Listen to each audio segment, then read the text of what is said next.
Hello and welcome. My name is Alan, and today we are doing some works by Mr. Edgar Allan Poe. We are starting off his works with perhaps his most famous poem, the most famous piece by Edgar Allan Poe, perhaps ever. The Raven, quoth, nevermore.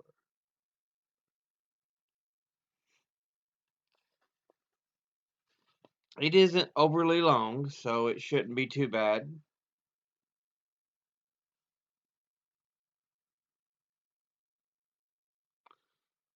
All right.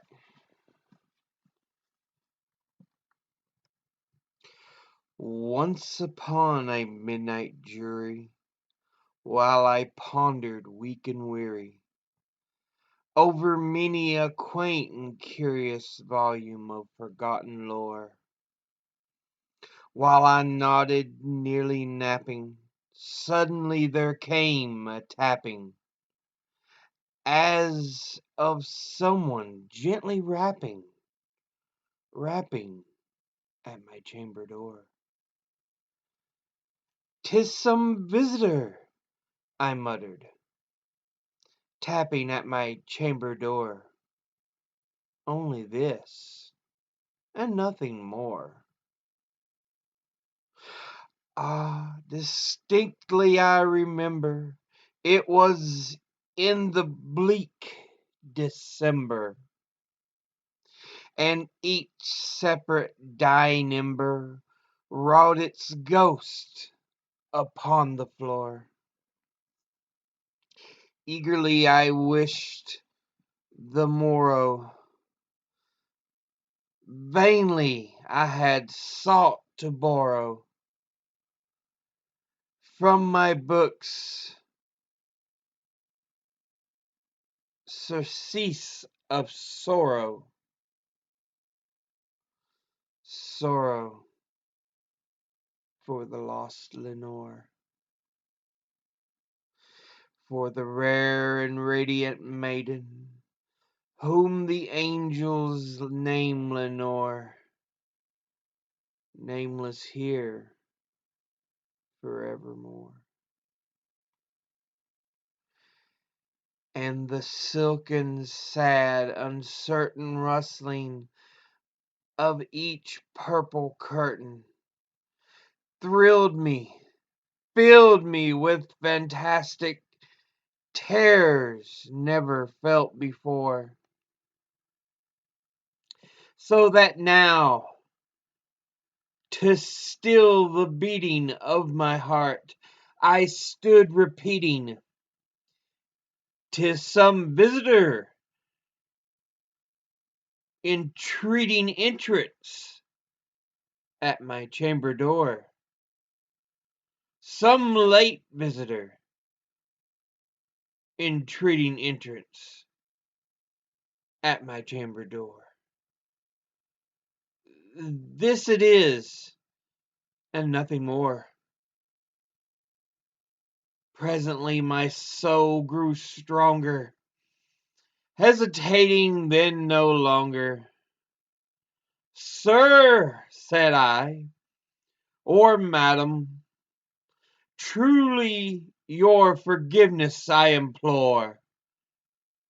But the fact is I was napping, and so gently you came rapping, and so faintly you came tapping at my chamber door, that I scarce was sure I heard you.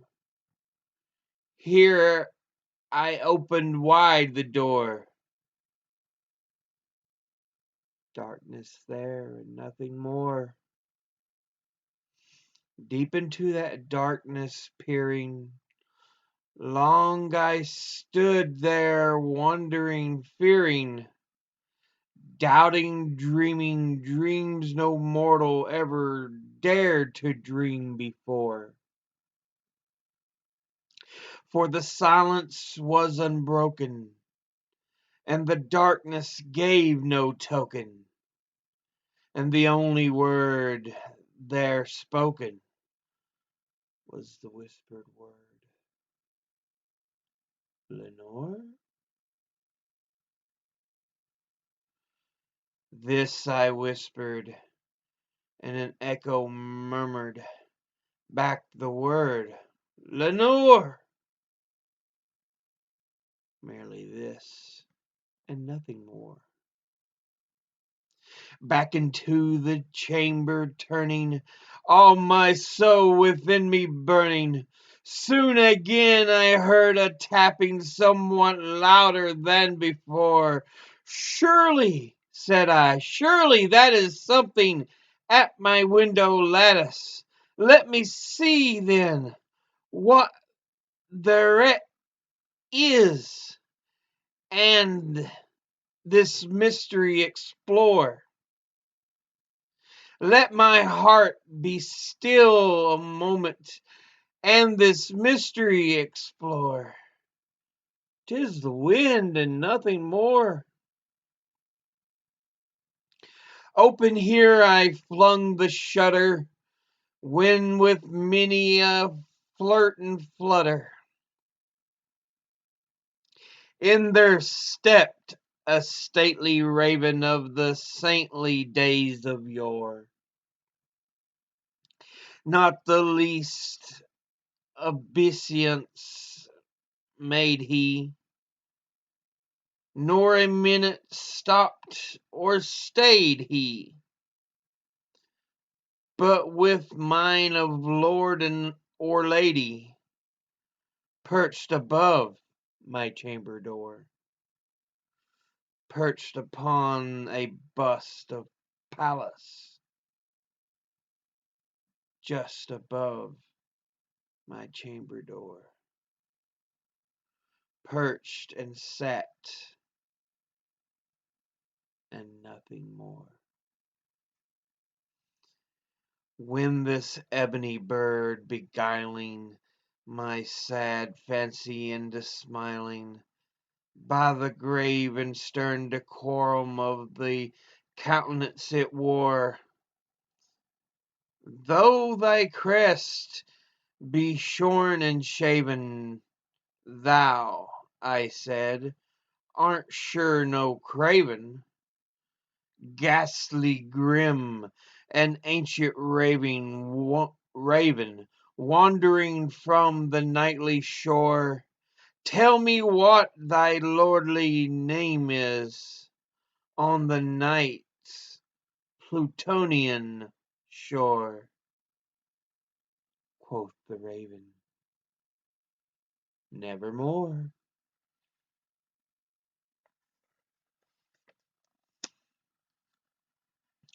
Much I marveled this ungainly fowl to hear discourse so plainly, though its answer little meaning, little relevancy bore. For we cannot help agreeing that no living human being ever yet was blessed with seeing bird above his chamber door, bird or beast upon the sculpted bust above his chamber door, with such name as Nevermore.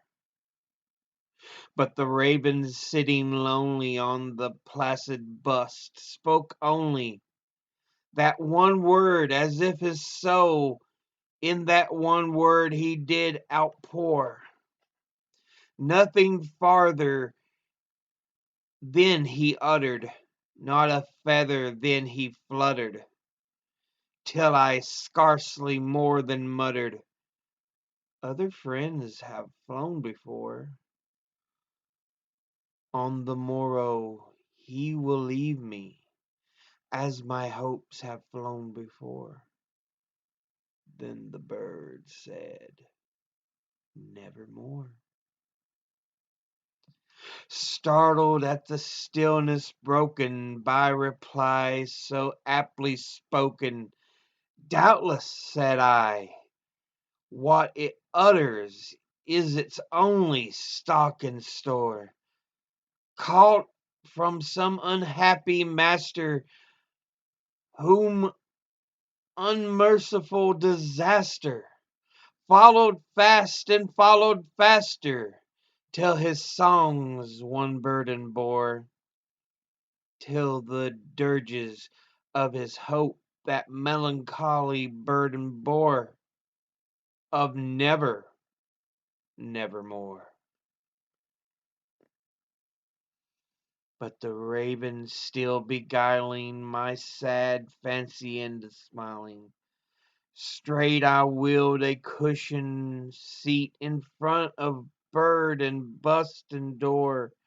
Then upon the velvet sinking, I betook myself to linking fancy unto fancy, thinking that this ominous bird of yore, what this grim, ungainly, ghastly, gaunt, and ominous bird of yore meant in croaking nevermore.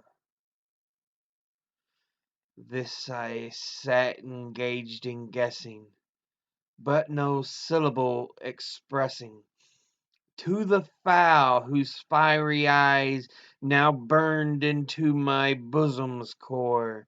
This and more I sat divining, with my head at ease reclining on the cushion's velvet lining that the lamplight gloated o'er. But whose velvet violet lining with the lamplight gloating o'er she shall press nevermore.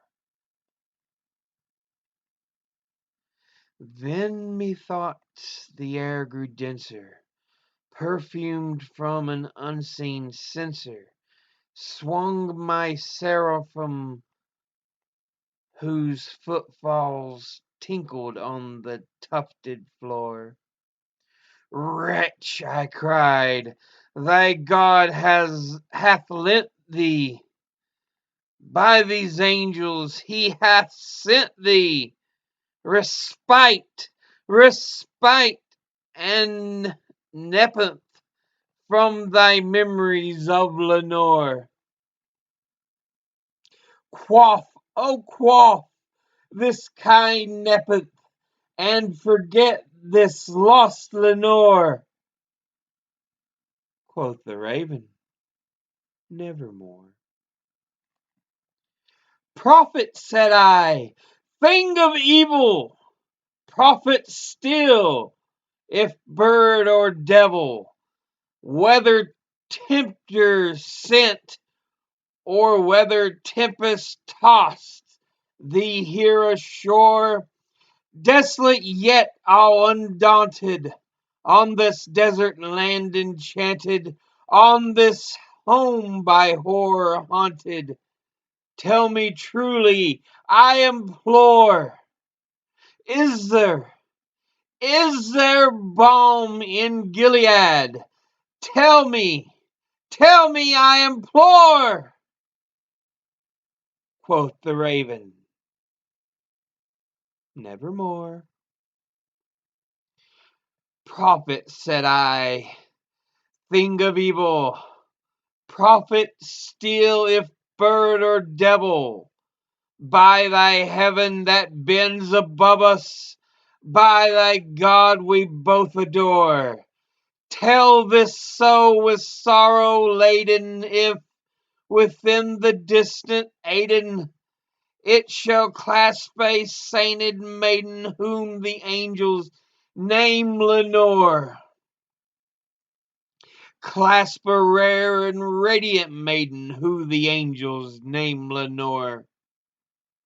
Quoth the raven, nevermore.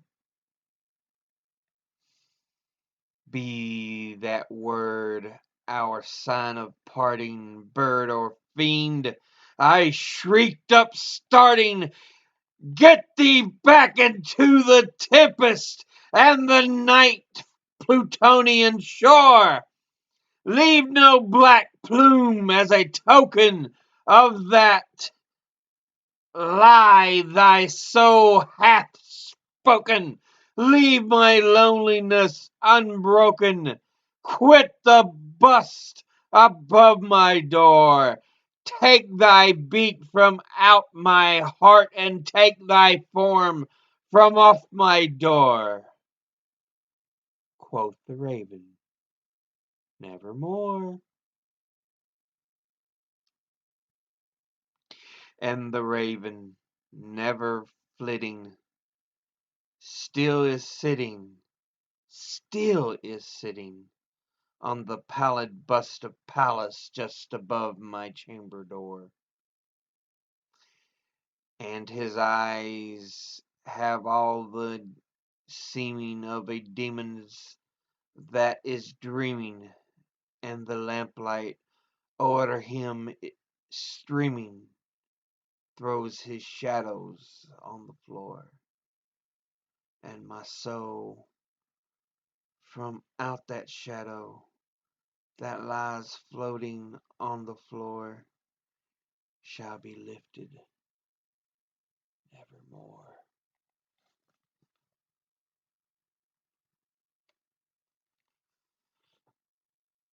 So yeah, that is the Raven. And from what we can understand of the poem, he's sitting there on kind of a dark, quiet night alone. It's not clear if he's just sitting by himself or reading a book or what exactly he's doing. But he's alone, it's quiet, and in that stillness he hears pup, pup, pup, pup, pup, pup. And uneasy, he's like,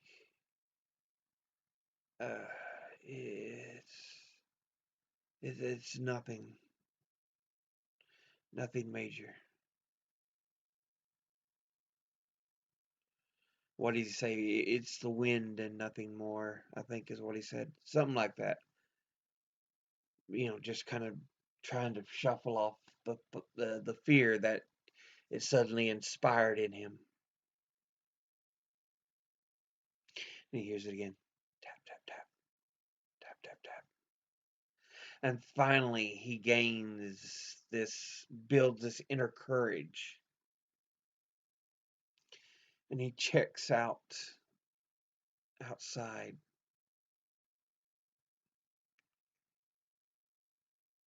looks through the door, and he sees nothing.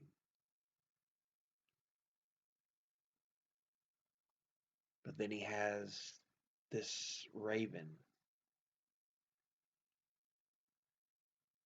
fly inside and perch above the door.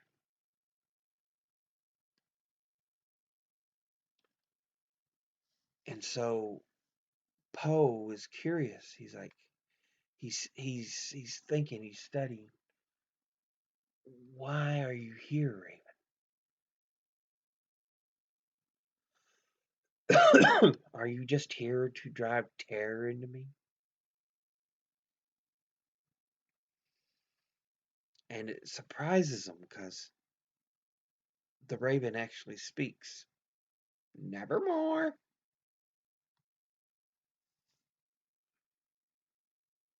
And he's wondering, can you say anything other than that? And he goes, once again, being the one word it knows, nevermore. And as this is happening, he remembers a woman he once knew, Lenore, perhaps an old lover.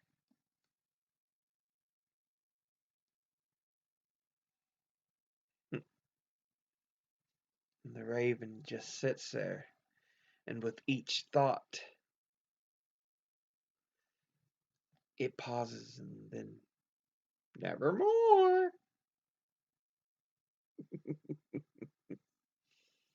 And so it's freaking Poe out.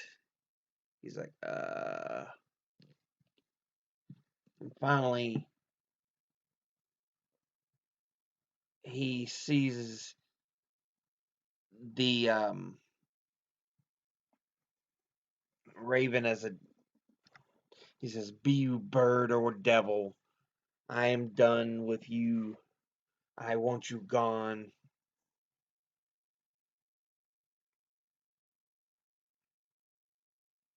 But yeah, more or less, it's just an encounter he has with a raven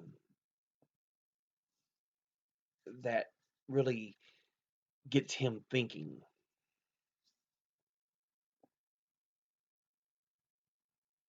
especially as it repeats this one word, nevermore. But that will be it for now. As always, educate thyself. Think, read, study, learn. Someone tries to tell you something you have trouble believing, ask them to cite their sources. I'll see you all in the next episode. Until then, later.